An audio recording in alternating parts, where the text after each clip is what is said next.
Welcome to China in Focus. I'm Tiffany Meyer. Our top story: America's message to its allies is getting sharper. Spend more and do more. War Secretary Pete Hegseth is rolling out a new standard for Indo-Pacific allies as China remains at the center of U.S. security concerns. It is a two-way street. You don't have a strong alliance unless everyone has skin in the game. On America's China policy, Treasury Secretary Scott Bessent is delivering a blunt message, and JP Morgan CEO Jamie Dimon is stepping into the geopolitical debate, speaking plainly about the strongest military in the world. The truth is that for too long, America had been asleep, but America has awakened. A rally outside the Chinese embassy in D.C. calling for human rights in China. More than a dozen Falun Gong practitioners arrested in Wuhan on the same day. A daughter and a sister are speaking out. And two U.S. allies, the Philippines and Japan, are deepening defense ties as tensions with Beijing grow in the region.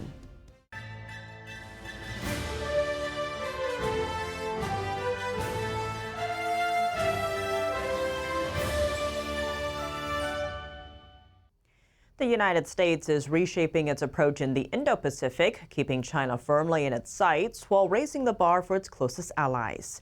At the 2026 Shangri-La Dialogue, War Secretary Pete Hegseth says partners need to pull more weight, putting a number as the new global standard, 3.5% of GDP.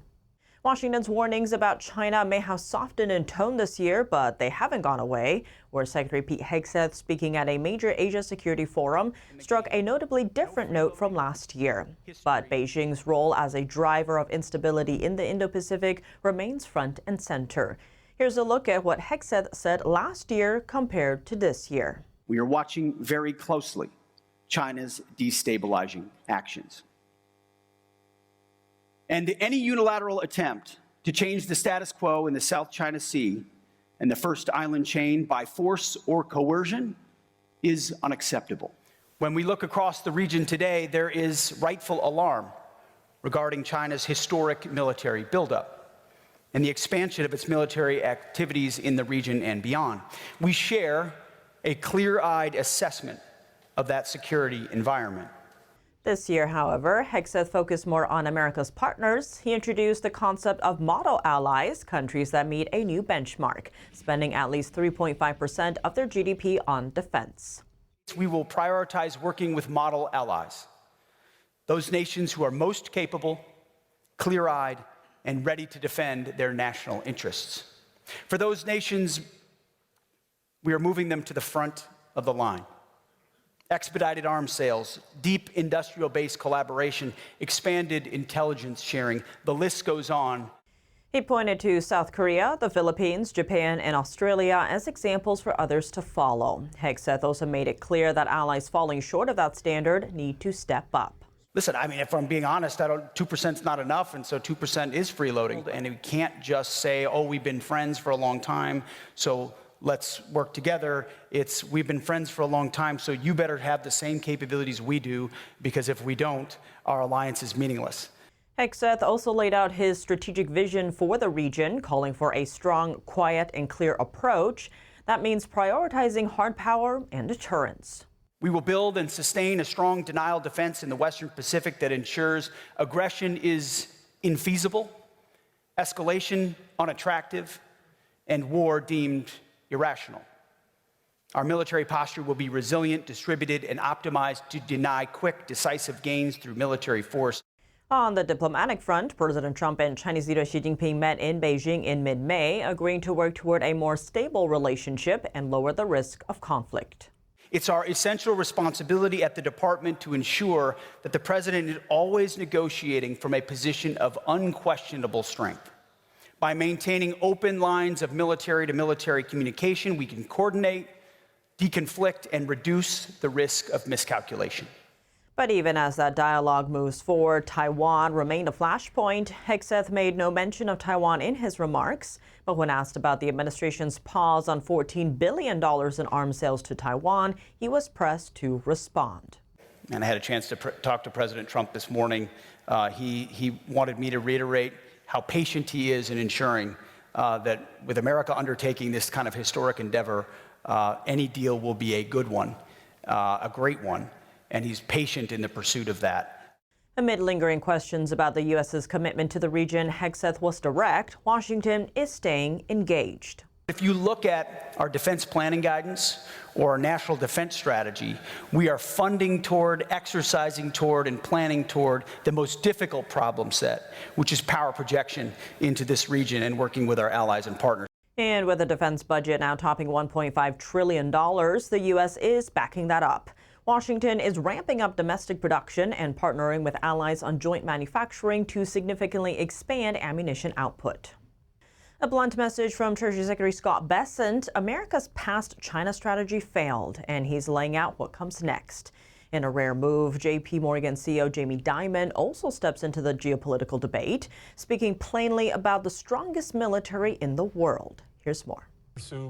Secretary of Treasury Scott Bessent delivered remarks at the 2026 Reagan National Economic Forum. His central message: that the Trump administration is reversing decades of economic policies that weakened America. He says the U.S. spent decades prioritizing globalization and efficiency at the expense of domestic production and resilience. The truth is that for too long, America had been asleep. We mistook comfort for strength. We substituted efficiency for resilience and consumption as a measure of prosperity. We told ourselves that so long as goods were cheaper overseas, it did not matter whether factories went dark in Michigan, Ohio, or Pennsylvania. But America has awakened. We are alert to the fact that a resilient economy is the foundation of a strong republic. As President Trump has been doing, then this country will not simply patch over our vulnerabilities. It will enter a new season of national strength. He gave an example of the U.S.'s approach toward China. Bessent says that policymakers believed deeper economic ties would encourage China to open its markets and play by international rules. But it did not turn out this way. China's accession to the WTO and the granting of permanent normal trade relations were sold to the American people as steps that would level markets and moderate behavior. Instead, we left our workers to compete against state-led subsidies, excess capacity, and practices that distort trade and undermine reciprocity. We assumed the rules-based system would discipline these behaviors, only to find that in too many sectors it accommodated them. The pandemic did not create our brittle supply chains so much as expose them. Suddenly, the world's most advanced economy found itself partially dependent on foreign suppliers for semiconductors, large capacity batteries, critical minerals, and medicines that we no longer produced here at home. Ultimately, Bessent's message was that America faces a choice between continuing the policies of the past or rebuilding the industrial strength that he says underpins both economic prosperity and national security. In addition to the Treasury Secretary, the CEO of JP Morgan Chase, Jamie Dimon, also gave remarks at the forum. He stressed the importance of maintaining both U.S. military and economic preeminence. The foundation for us, we want to maintain, we must maintain the strongest military in the world. That is the best protection against anything you see today or that you don't see today. And foundational, that's the best economy in the world. They kind of go hand in hand. I remind people, if you want to keep the dollar as the reserve currency, if we're not the preeminent military and the preeminent economy in the world in 30 years, we will not be the preeminent reserve currency. Turning now to the Chinese Communist Party's human rights violations. A rally outside the Chinese embassy in D.C. is urging the release of more than a dozen Falun Gong practitioners in China. They were all arrested on the same day, and some were abducted to undisclosed locations and remain missing. A daughter and a sister are speaking out. NTD's Sam Wang has the details. In the nation's capital on Saturday, a petition rally outside the Chinese embassy urging the release of roughly 17 Falun Gong practitioners detained in China on April 15th. My mother, this is the 5th time she has been arrested in China just because of her belief and being a good person. Among the detainees is Wang Youmei, mother of accountant and U.S. citizen Alyssa Zhou. Wang was sentenced to 15 days of administrative detention in the city of Wuhan. After the illegal confinement, she was placed under criminal detention along with 2 other Falun Gong practitioners. Her whereabouts remains unknown. The family cannot see her, and her attorney was denied entry to know more about her case. And the detention center also refused to disclose any information of the police in charge of her case. So we're very worried about her safety. Falun Gong, also known as Falun Dafa, is a spiritual practice consisting of 5 gentle meditative exercises. In July 1999, the Chinese Communist Party launched a nationwide persecution against the practice, forcing practitioners to renounce their belief or face harassment, incarceration, torture, and even death. 69-year-old Tong Shuzhen also experienced the persecution firsthand. Now living in the U.S., she traveled all the way from New York to appeal on behalf of her sister, Tong Shuying, who was tortured in the past and has now been arrested once again. She was once subjected to prolonged torture in a labor camp, where she was hung by handcuffs from a window. The handcuffs cut so deeply into her wrists that they became embedded in the flesh. When her family came to visit a month later, she was afraid they would be heartbroken if they saw her injuries, so she kept tucking her hands back into her sleeves. Outside of arrest and torture, multiple human rights reports show an untold number of Falun Gong practitioners have been killed on demand for their organs, a crime that leaves Tong deeply concerned for her sister's well-being. Now that the persecution has escalated, it means there could be more prosecution and imprisonment, as well as more of the same persecution that has been carried out against Falun Gong practitioners in China, including the large-scale forced organ harvesting.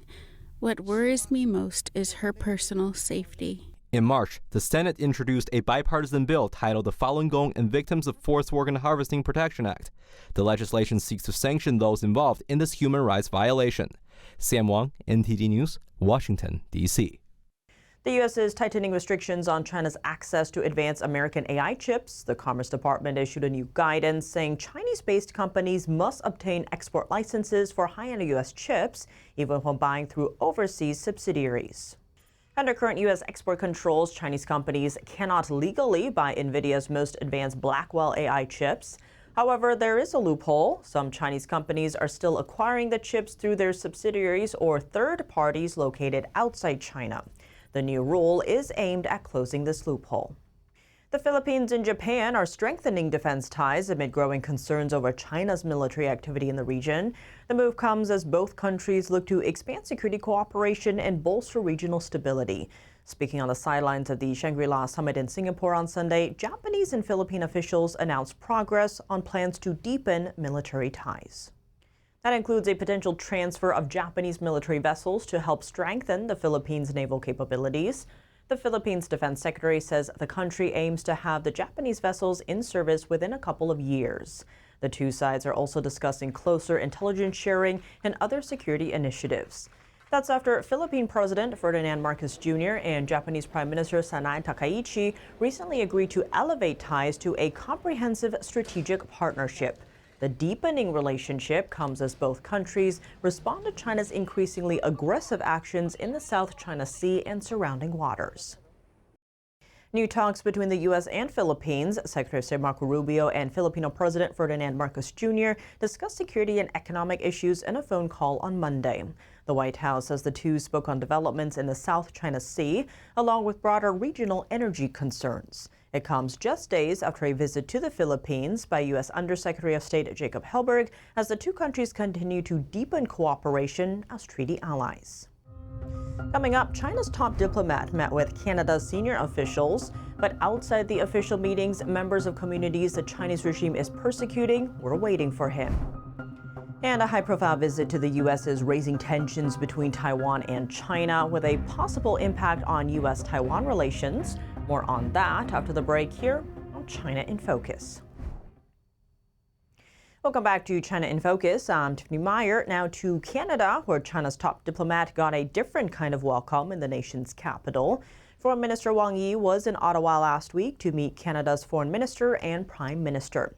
But outside those meetings, people from communities the Chinese regime is persecuting were waiting for him. Here's the story.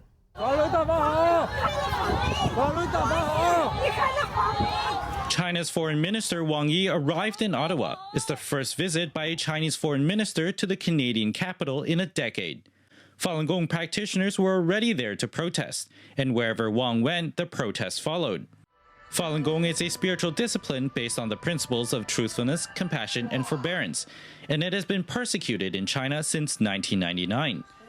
They say Beijing's reach now extends into Canadian institutions and even into what Canadian officials are allowed to say. A foreign government telling Canadian officials what they may or may not say is not diplomacy. It is foreign interference and an affront to Canadian democracy and sovereignty. I got a letter purportedly from the embassy in Toronto of the Chinese government warning me to stop supporting Falun Dafa. The pressure has also reached Canadian stages. This spring, officials from China's consulate in Vancouver met with a City Hall employee and pushed to cancel a Shenyun show at a city-owned theater. The New York-based dance company, founded by Falun Gong practitioners, is a target that Beijing has long tried to shut down. Human rights lawyers say that crosses a legal line.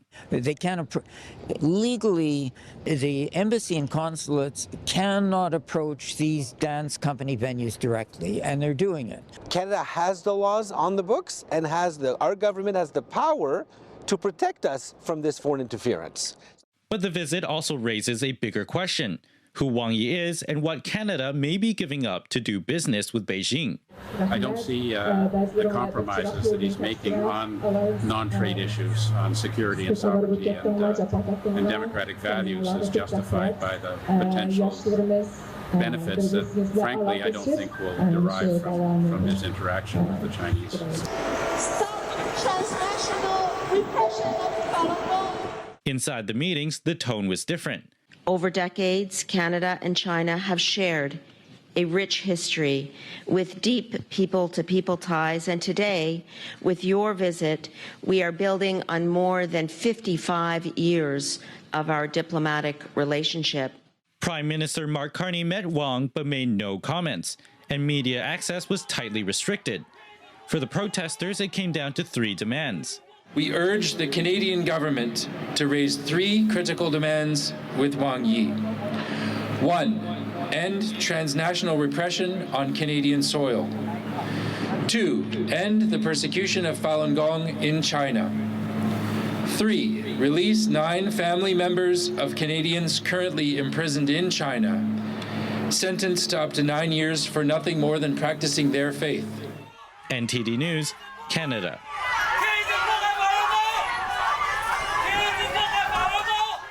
Beijing is stepping up naval activity near U.S. allied territory. The Chinese Navy was spotted conducting aircraft carrier drills near the Philippines last week. The Japanese Navy confirmed on Monday that a Chinese aircraft carrier was cruising the waters near the Philippines' Luzon Island from last Tuesday to Thursday. Planes and helicopters conducted roughly 170 takeoff and landing drills. Taiwan has also been monitoring the carrier. China has recently ramped up maritime activities in the region in response to deepening security ties between Japan and the Philippines, both U.S. allies. A closely watched U.S. visit raises Taiwan-China tensions. Taiwan's opposition leader is heading to the U.S. on Monday, bringing a message that aligns closely with Beijing's position on the island's future. The visit comes at a sensitive time for U.S.-Taiwan relations and growing debate over Washington's approach to the Chinese regime. The chair of Taiwan's opposition party is beginning a 2-week tour in the U.S., described as a peace mission, but tied to wider geopolitical tensions. Her message centers on the idea that Taiwan and China are part of one country under Taiwan's constitution, a framing that mirrors Beijing's stance. The Chinese regime sees Taiwan as part of its territory, despite never having ruled it. And it has not ruled out use of force to take over Taiwan. The trip follows her recent meeting with Chinese regime leader Xi Jinping in Beijing and comes as she positions herself as a possible candidate in Taiwan's 2028 presidential election. U.S. officials and lawmakers are expected to meet with her, though she's not likely to get high-level White House meetings. Some American analysts say Beijing is trying to boost her global presence to amplify its own message. Meanwhile, in Taiwan, officials continue to push back, accusing China of increasing military pressure and rejecting its claims over the island. Taiwan's Ministry of Digital Affairs is warning that several popular Chinese-made apps may pose cybersecurity risks. Officials say an investigation found 4 apps that may be collecting sensitive data from devices without users' awareness. The findings are raising concern over how personal information is accessed and sent back to China.